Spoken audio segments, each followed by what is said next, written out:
Vamos continuar aqui, pessoal, o final da nossa aula de hoje, então. Como a prof já falou, eu tenho que ir fracionando os vídeos para vocês, tá? Senão a gente acaba não conseguindo encaminhar para vocês, tá? Eles ficam muito pesados e daí não carregam. Ainda então, falando do esqueleto apendicular, né? A gente falou já da cintura escapular, da escápula e da clavícula. Falamos agora dos membros superiores, né? Então, o húmero, né, é o membro, o osso que faz parte da região do braço, do membro superior. Cada indivíduo tem dois, né, um em cada braço. Então, a região do antebraço, essa região aqui, tá? Ela é formada por dois ossos, né? O rádio e a ulna, como vocês podem verificar nessa imagem aqui, tá? Então, a ulna é esse osso da parte posterior, né? A parte que fica para trás. Ela faz a articulação com o húmero aqui no cotovelo. Então, a região distal aqui do húmero, ela se articula aqui na região do cotovelo, principalmente com a ulna. Essa região aqui de proeminência do nosso cotovelo se chama de olecrano, é a parte do olecrano da ulna, tá? A ulna, então, ela vem nessa região aqui, vocês podem sentir em casa, olha, aqui o osso ulnar, e ela vem aqui para a extremidade da mão, tá? Vocês podem ver que ela é mais grossa na região proximal, ali na junção com o húmero, e depois ela fica mais fininha. O rádio, ele fica nessa região aqui, então ele se sobrepõe à ulna e vem parar nessa região aqui. Este daqui é o nosso rádio, tá? Aqui tá ele, a gente consegue sentir. Lembrem, rádio da anteninha aqui, tá? Quando a gente faz esse movimento aqui, tanto o rádio quanto a ulna, eles fazem o movimento de rotação, tá? A ulna fica parada e o rádio faz o giro, o que permite que a gente faça essa movimentação aqui com a mão, tá? O rádio, ao contrário da ulna, ele é mais fino na região proximal e mais grosso na região distal. Essa parte aqui é o rádio, olha só como ela é larga, estão vendo? E aqui é a nossa ulna, então, tá? Esses dois ossos fazem a articulação com o nosso punho, né, da mão, então. Ainda fazendo parte dos membros superiores, a gente tem as mãos, né? Que é formada pelos ossos do punho, chamados de ossos do carpo, os ossos metacarpais, que são os ossos aqui da região da nossa palma da mão, e os dedos, que são as falanges, tá? Olha aqui, vocês podem acompanhar. Os ossos do carpo, que é essa região aqui do punho, do nosso punho, ela é composta por 8 pequenos ossinhos, aqui em roxo, tá? Aqui na lateral a gente tem o nome de cada um.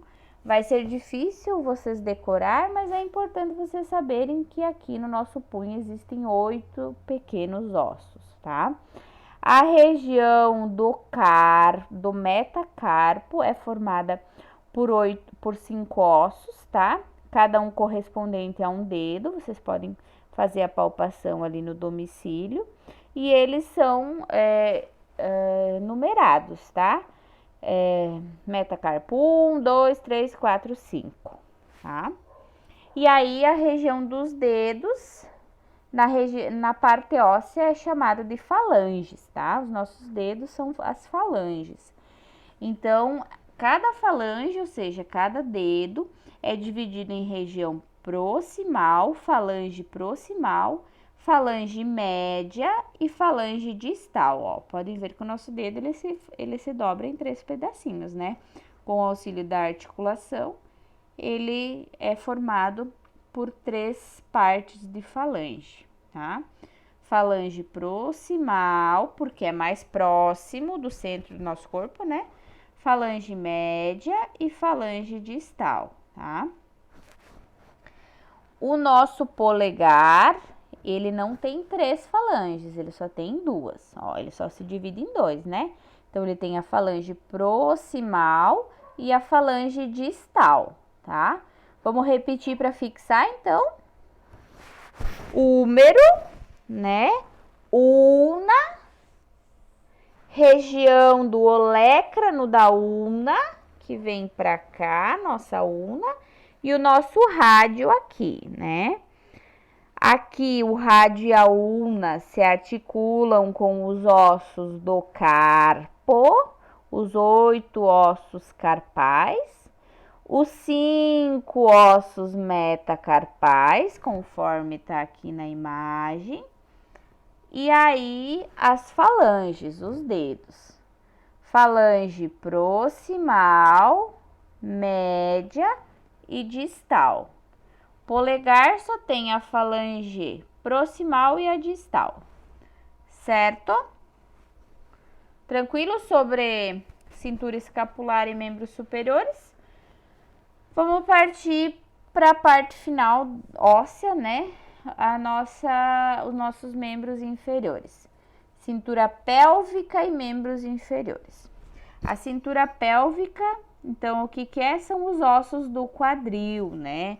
Os ossos da bacia, como o pessoal fala, né?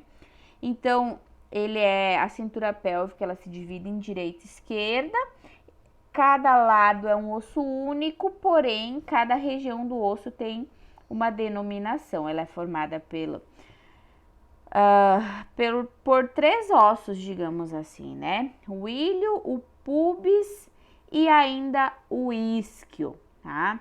A região do ilho é a maior parte da cintura pélvica, essa região aqui. É aquela região que fica na lateral, mas na parte da frente, tá? É aquele ossinho que a gente consegue sentir aqui um pouco abaixo da cintura, aquele ossinho da frente. Aquele ossinho que a gente consegue sentir é a crista ilíaca, que é esse aqui que a professora está sinalizando para vocês, tá? A região do ilho também tem a parte articular aqui, que a prof está sinalizando para vocês, onde se articula o osso do fêmur, o osso fêmur, né, que é o osso da nossa coxa, tá? Além do ilho, nós temos a parte do isquio, que é essa região aqui, que é aquele ossinho que fica mais na região das nádegas, lá no final, que quando a gente fica por muito tempo sentado, ele fica um pouco dolorido, né? A parte que permite que a gente consiga ficar apoiada quando a gente está sentada, né? Ele fica ali na região das nádegas. E aí a região púbica, ou região do pubis, que é a parte da frente aqui da cintura pélvica, tá? O osso do pubis, ele tem uma cartilagem aqui no meio, que se chama sínfise púbica. Essa sínfise, ela é uma cartilagem bem enrijecida para que ela consiga fazer esse arcabouço ali da cintura pélvica, tá? Que ele consiga unir o lado direito ao lado esquerdo da cintura pélvica.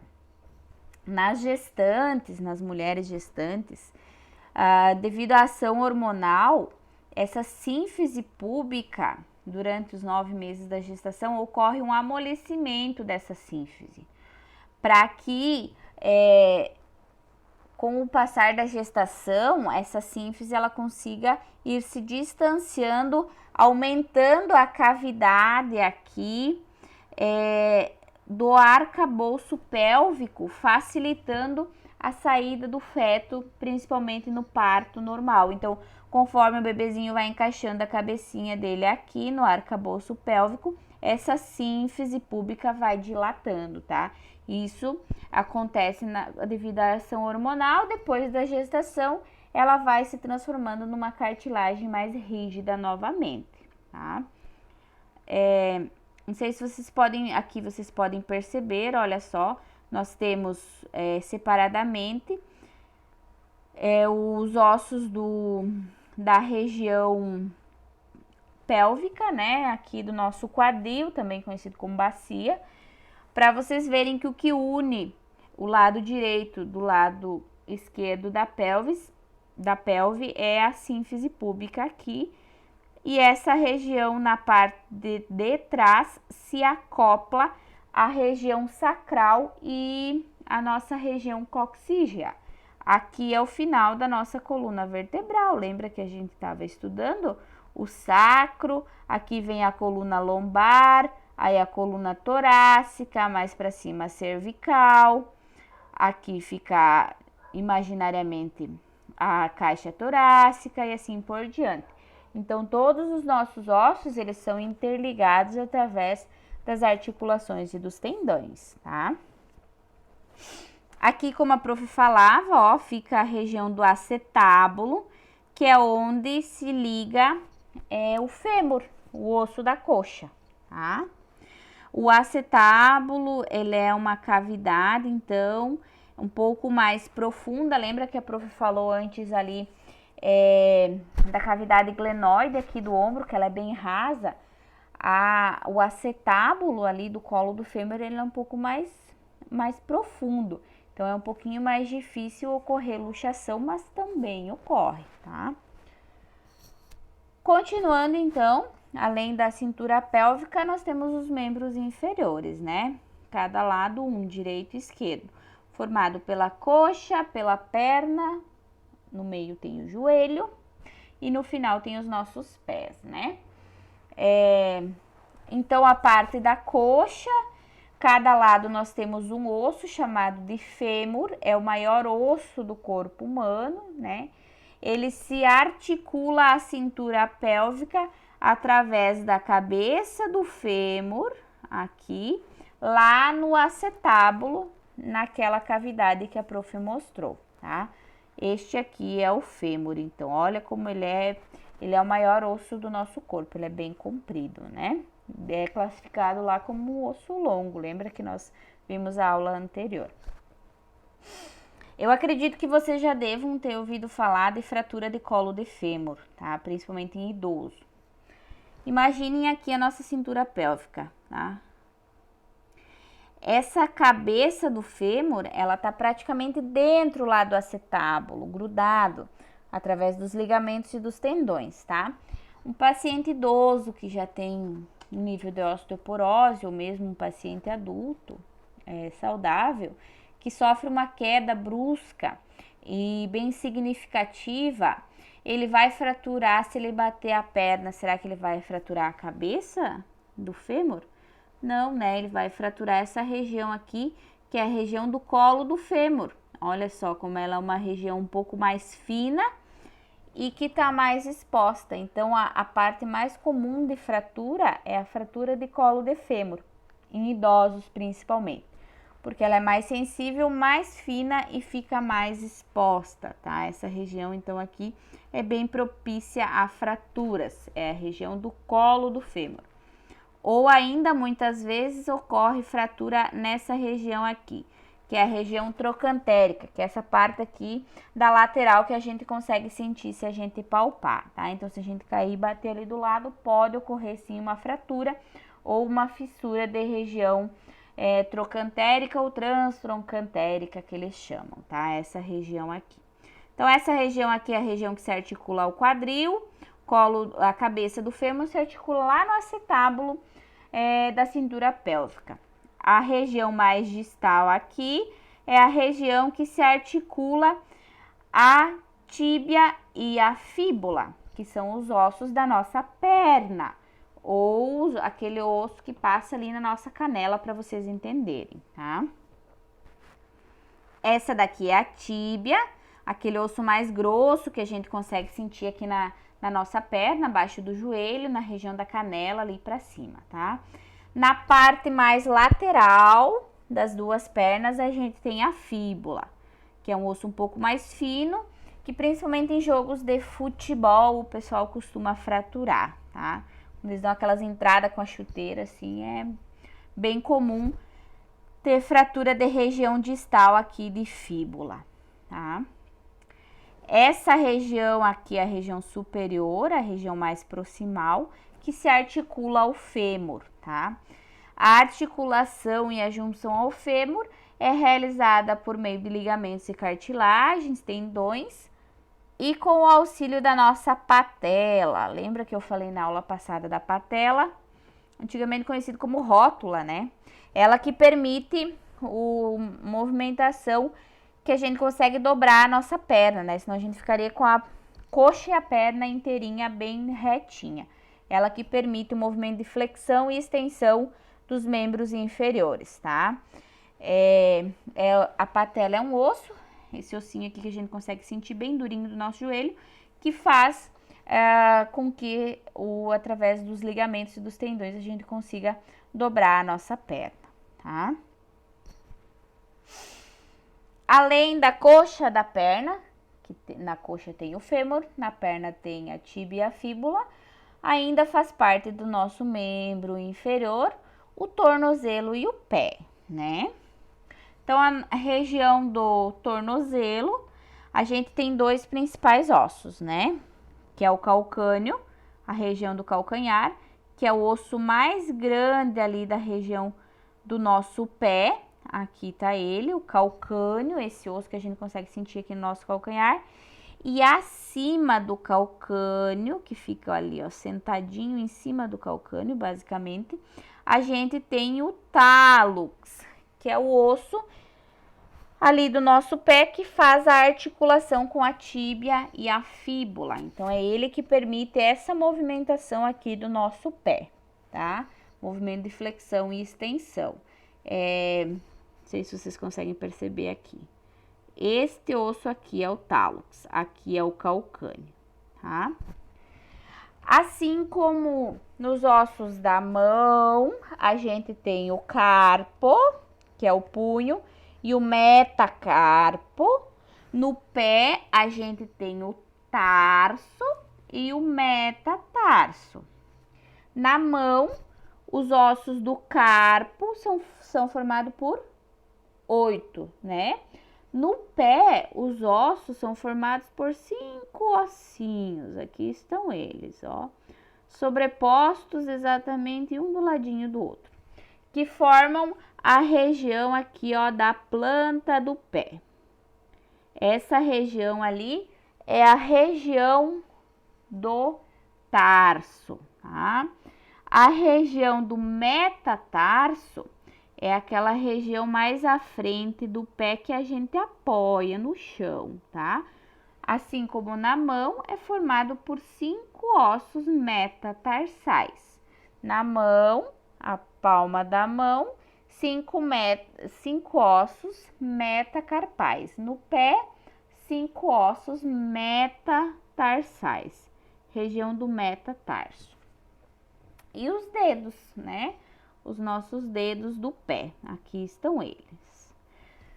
Também são denominados falanges, são numerados do 1 ao 5, começando pelo dedão do pé, né? Falange, primeira falange, segunda falange, terceira falange, quarta falange.